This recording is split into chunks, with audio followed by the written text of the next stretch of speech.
Assalamualaikum warahmatullahi wabarakatuh. Selamat siang pemirsa Sultan TV. Senang sekali saya Bian Oktario bisa hadir kembali menemani Anda pada siang hari ini di Berita Sultan. Dan seperti biasa di siang hari kita akan menemani Anda dengan perbincangan hangat. Dan pada siang hari ini kita akan berbincang-bincang mengenai pendidikan karena seperti yang kita tahu kasus COVID-19 yang cukup melonjak saat ini juga ini lumayan cukup berpengaruh terhadap pendidikan di Indonesia, di mana sebelumnya pembelajaran tatap muka yang sudah berjalan ini kembali harus ditiadakan kembali untuk beberapa wilayah di Indonesia. Dan ini apakah cukup berpengaruh terhadap pendidikan khususnya untuk anak-anak generasi penerus bangsa Indonesia. Dan untuk berbincang-bincang tentang hal ini kita akan berbincang-bincang bersama dengan Mas Indra Karismiaji selaku Direktur Eksekutif Center of Education Regulation and Development Analyst. Sebelum kita berbincang-bincang dengan Mas Indra, kita mau mengingatkan Anda pemirsa Sultan TV untuk selalu update informasi Anda dengan cara follow Instagram kita di @sultantv.co dan @beritasultantv, Facebooknya Sultan TV, dan kanal YouTube kita di Sultan TV. Dan sudah bersama kita Mas Indra Karismiaji. Selamat siang Mas Indra. Selamat siang Mas, apa kabar? Alhamdulillah, gimana kabar di sana nih Mas? Alhamdulillah baik. Oke, dan terima kasih sudah meluangkan waktunya untuk berbincang-bincang dengan kita pada siang hari ini Mas ya. Sama-sama Mas. Oke, dan kalau berbincang-bincang mengenai pendidikan nih Mas, ini bisa dibilang saat ini lumayan cukup dilematis juga gitu, dimana kondisinya saat ini untuk beberapa wilayah ini banyak anak-anak yang harus kembali belajar di rumah atau mungkin juga melalui online gitu. Nah sebenarnya kalau berbicara mengenai sekolah daring gitu, kita melihat juga sebelumnya sempat berjalan gitu di awal pandemi gitu, dan sebenarnya efeknya seperti apa gitu dari anak-anak yang sempat belajar online lalu kembali masuk tatap muka dan saat ini kembali harus online lagi. Nah ini seperti apa nih Mas sebenarnya? Ya, kita sebagai masyarakat era digital harusnya kondisi ini nggak menjadi dilema ya. Karena kalau kita melihat sejarah perkembangan hidup manusia, itu perubahan hidup, perubahan teknologi, itu memang sebuah keniscayaan kan. Artinya zaman saya dulu kirim uang itu pakai post wesel. Itu kan bukan berarti post wesel itu suatu teknologi yang keliru. Iya. Tetapi itu dilakukan karena belum ada m-banking, belum ada e-banking. Iya. Tapi sekarang sudah ada, makanya nggak perlu lagi datang ke kantor pos, ngisi formulir, nunggu 1 minggu, kemudian baru mencairkan uang, ya kan nggak perlu lagi. Juga di era saya dulu menggunakan yang namanya telepon umum. Yeah. Bukan artinya telepon umum itu teknologi yang salah, gitu. Tetapi memang dulu setiap orang nggak punya HP seperti sekarang. Yeah. Kalau sekarang punya HP masing-masing. Nah pertanyaannya adalah, kenapa cara belajar kita masih harus tatap muka, masih harus menggunakan kertas dan alat tulis? Oke. Padahal ya seperti kegiatan kita hari ini lah, kan begitu. Diskusi kita hari ini, saya tidak berada di studio Sultan TV kan. Saya lagi berada di Bali nih sekarang kan gitu. Banyak juga stasiun televisi lain yang sekarang dia narasumbernya tidak harus datang ke studio. Banyak kantor-kantor yang tidak lagi mewajibkan karyawannya datang ke secara fisik datang ke kantor, tapi bukan berarti mereka nggak bekerja kan gitu.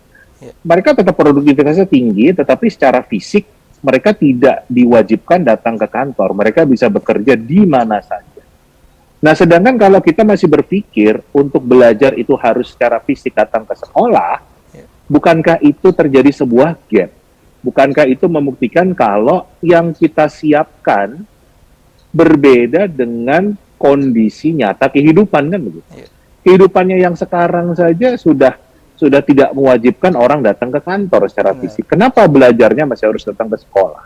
Padahal kita semua mengatakan sekolah itu menyiapkan anak-anak kita menghadapi tantangan masa depan, bukan masa lampau. Nah ini yang masa kini saja sudah berbeda kan begitu.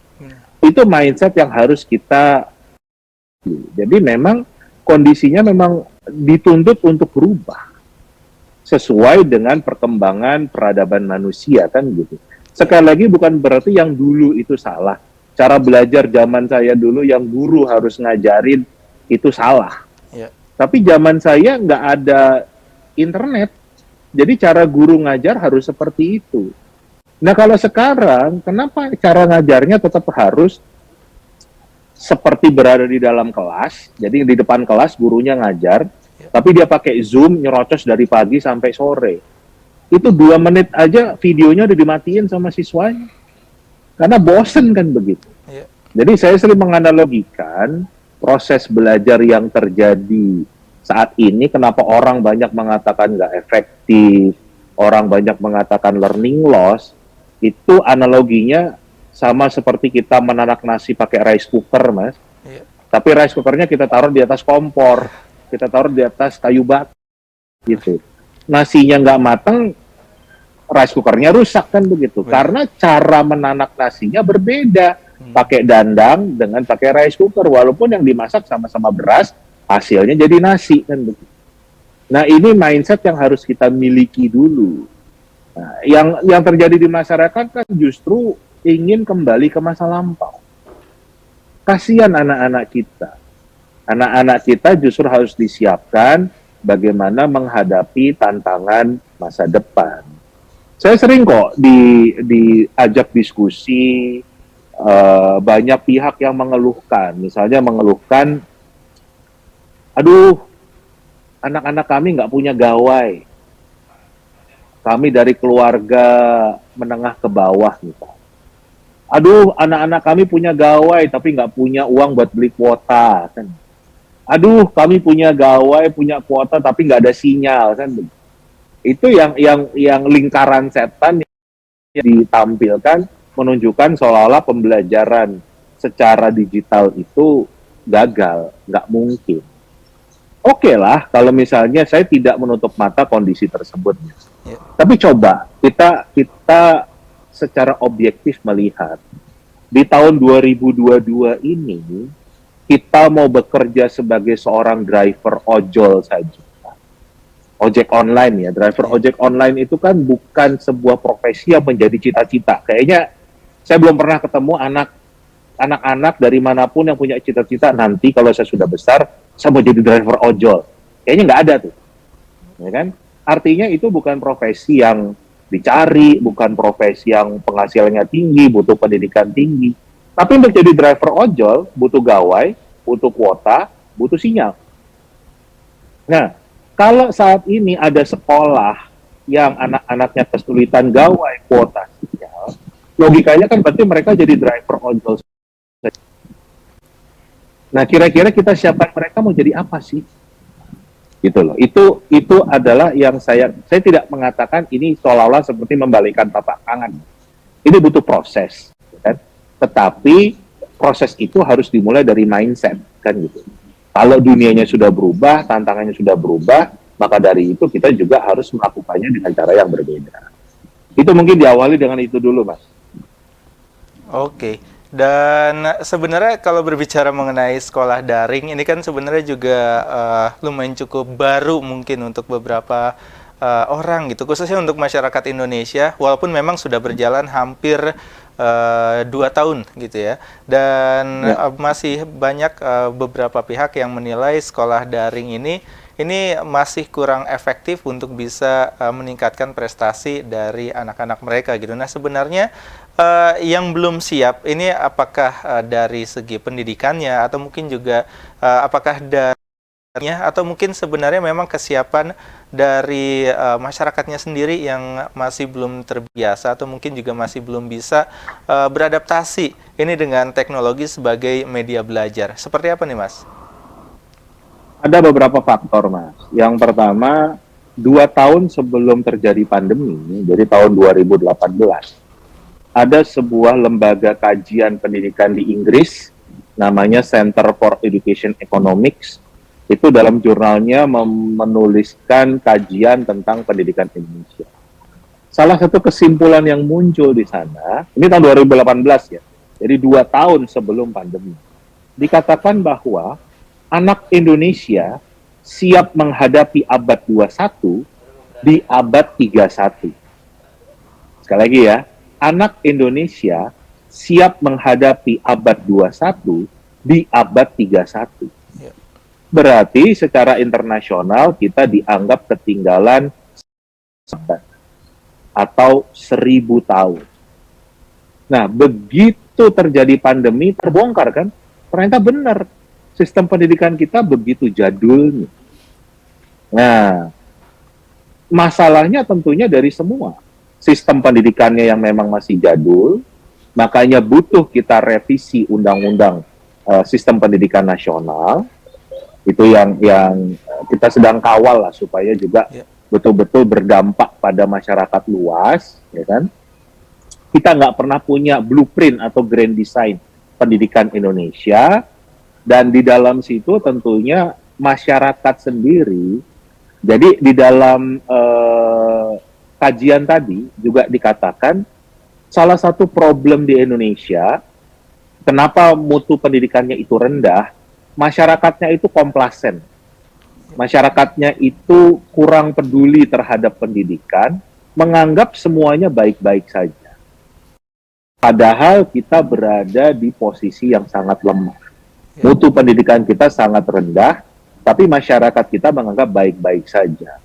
Dan ini juga ditambah lagi dengan tipikal orang tua Indonesia yang mindsetnya untuk pendidikan itu outsourcing, ya kan? Orang tua Indonesia banyaknya berpikir kalau urusan pendidikan serahkan ke sekolah, pulang sekolah serahkan ke bimbel, serahkan ke guru les, sehingga yang namanya rumah itu hanya jadi tempat kos, cuman tempat istirahat saja. Padahal Bapak Pendidikan kita, Ki Hajar Dewantara, mengatakan untuk membuat ekosistem pendidikan yang ideal harus terdiri dari 3 sentra. Rumah sebagai sentra pendidikan, sekolah sebagai sentra pendidikan, masyarakat sebagai sentra pendidikan. Nah, kita ini rumah tidak jadi sentra pendidikan, masyarakat tidak jadi sentra pendidikan. Semuanya fokusnya urusan sekolah dan lebih detail lagi urusan ujian. Bagaimana angka, bagaimana nilai, kan begitu. Itu yang harus kita benahi bersama. Kalau pendidikan itu bukan bicara tentang nilainya berapa, ya kan? Tetapi apakah mereka memang mampu belajar? UNESCO mengatakan ada 4 pilar pendidikan itu: learning to know, learning to do, learning to be, learning to live together. Bisa nggak anak itu belajar mencari tahu? Bisa nggak anak itu belajar melakukan sesuatu? Bisa nggak anak itu belajar menjadi sesuatu? Bisa nggak anak itu belajar hidup bersama? Kita punya orang seperti Vicky Naki sekarang. Ngetop kan, dia sebagai YouTuber ngetop. Yang dia punya kemampuan bisa berbahasa asing, 8 atau berapa bahasa asing kan begitu. Yang dia belajarnya nggak dari sekolah. Dia belajarnya dari YouTube kan gitu. Nah, itu menunjukkan dia bisa learning to know secara mandiri, dia bisa learning to do karena dia bisa bicara orang asing ini dengan wanita-wanita dari negara lain. Dia bisa jadi learning to be, dia jadi YouTuber karena konten bicaranya dijadikan konten YouTube-nya dia. Dia bisa learning to live together, bagaimana hidup bersama dengan masyarakat dari berbagai tempat. Ini contoh bagaimana cara belajar di era digital. Ini contoh nyata yang hasilnya seperti Vicky Naki itu. Nah, kenapa anak-anak kita yang lain tidak didorong cara belajarnya menjadi, tentunya nggak semua orang punya bakat seperti Vicky Naki ya. Nah, situlah letak sekolah. Letak sekolah, letak masyarakat mendorong untuk, termasuk juga rumah, mendorong bagaimana hasilnya bisa sama seperti Vicky Naki, tapi dengan konsep belajar yang memang baru, nggak lagi model tradisional. Gitu. Oke. Dan sebenarnya kalau berbicara mengenai apa yang mungkin sudah dilakukan oleh Menteri Pendidikan sendiri atau mungkin juga dari Kementerian Pendidikan untuk menyikapi pembelajaran yang mungkin sudah 2 tahun ini di tengah pandemi, sebenarnya yang sudah dilakukan selama 2 tahun ini dari Kementerian Pendidikan, apakah sudah efektif atau masih belum nih untuk bisa membuat khususnya masyarakat terbiasa untuk melakukan pembelajaran dengan media yang saat ini terpaksa harus online? Seperti apa nih, Mas? Justru saya bertanya-tanya, Apa sih yang sudah dilakukan oleh Kementerian Pendidikan dan Kebudayaan? Yang setahu saya cuma ada eh, subsidi kuota, ya kan? Hanya itu saja, terus menjadikan TVRI sebagai sumber belajar, RRI sebagai sumber belajar.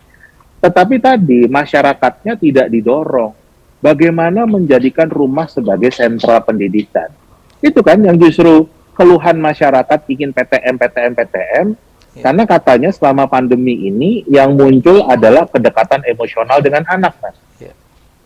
Dekat anak cepat emosi kan gitu. Dulunya zaman sekolah dia nggak ngerti sinus kosinus tangan, sekarang suruh ngajarin sinus tangan. Yang ada stres kan gitu. Ya. Dan itu bukan tugas orang tua untuk mengajarkan sinus kosinus tangan kan begitu.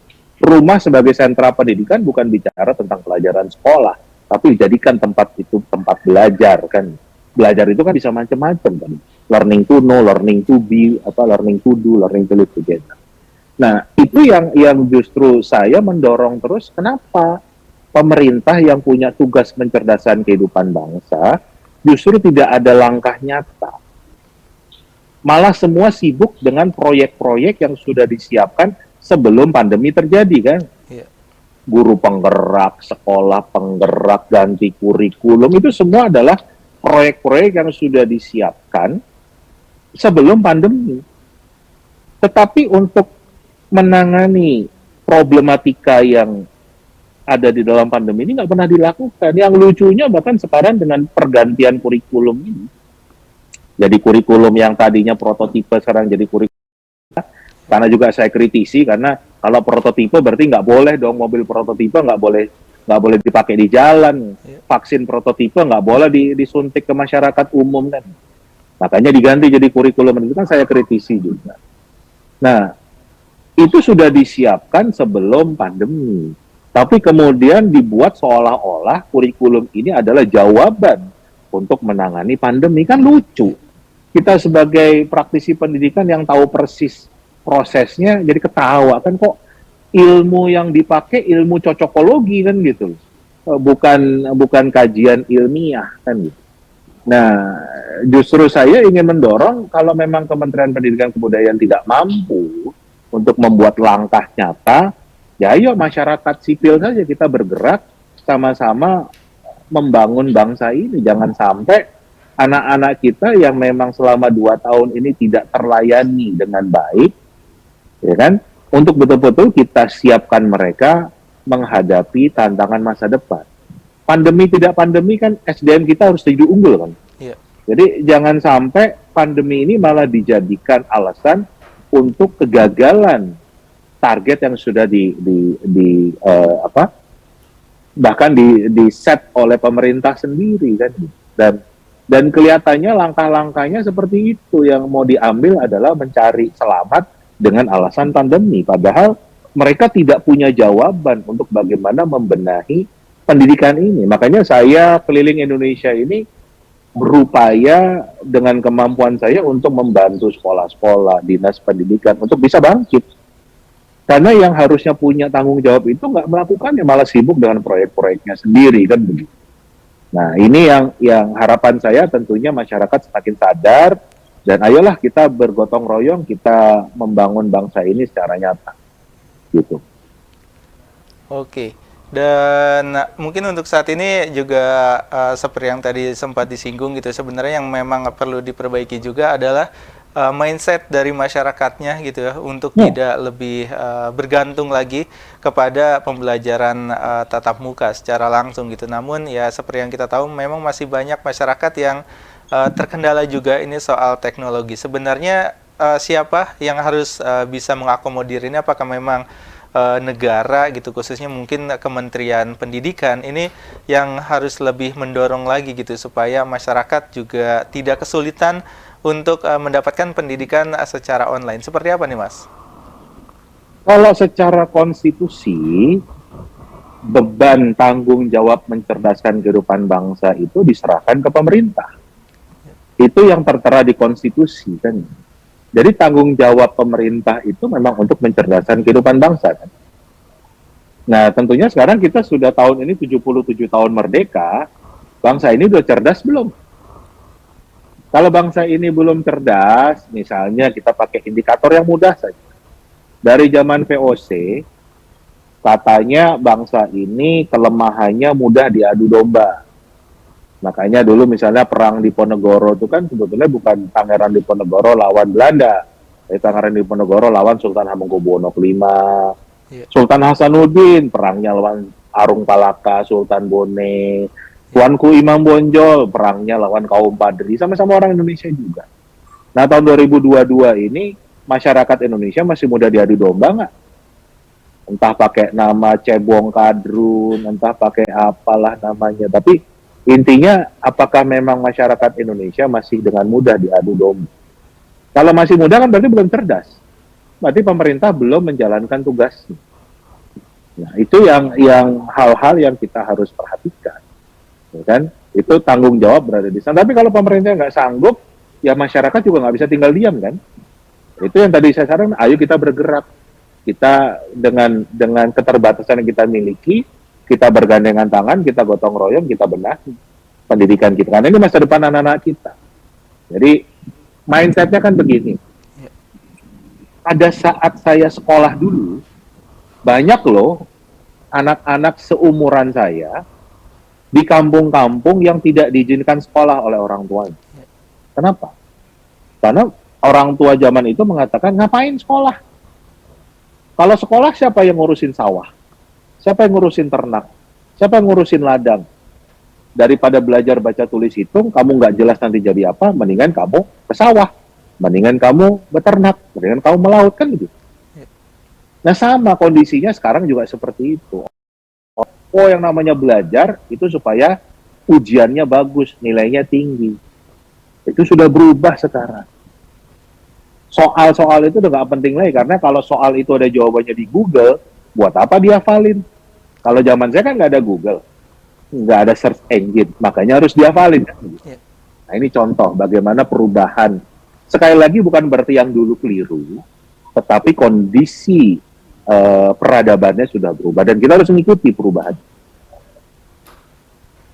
Oke, dan Mas Indra, kita akan lanjutkan lagi nih perbincangan kita pada siang hari ini soal pendidikan, tapi kita harus rehat dulu untuk sejenak.